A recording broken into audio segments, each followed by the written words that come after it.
hope you enjoy playing along with the following score. Be sure to hit that subscribe button and the little notification bell so that you don't miss out on all of the other drum scores I'm about to release for you. Welcome to the official Pipe Band Drumming YouTube channel. I'm James Laughlin, former 7-time world champion and founder of the Pipe Band Drumming Inner Circle. I've decided to make all of my drum scores available to you here on YouTube because I remember just how difficult it was when I started drumming. I wanted to get my hands on lots of drum scores and I just couldn't. So I want to get great drum scores in front of your eyes and your hands so that you can play along.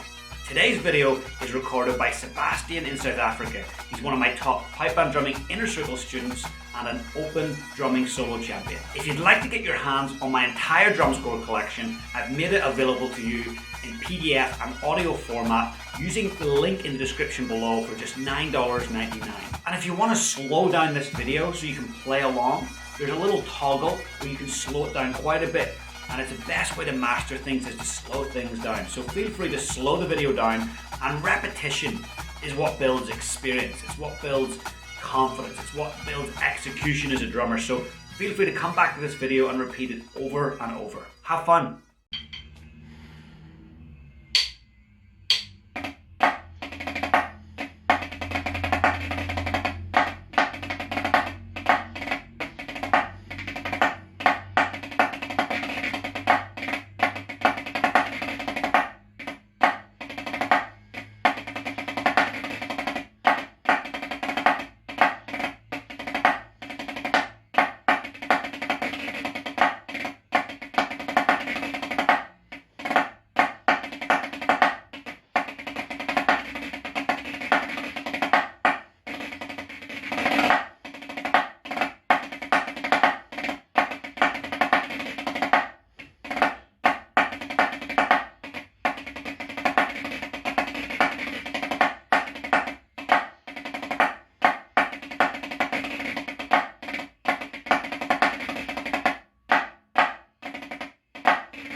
I hope you enjoyed the video, and don't forget you can get your hands on my entire drum score collection at the link in the description for just $9.99. And remember to hit that subscribe button and the little notification alarm bell so that you get notified every single time I release a score. Feel free to share this video with a friend, and you have my full permission to use any of my drum scores in your solo or band performances. See you soon.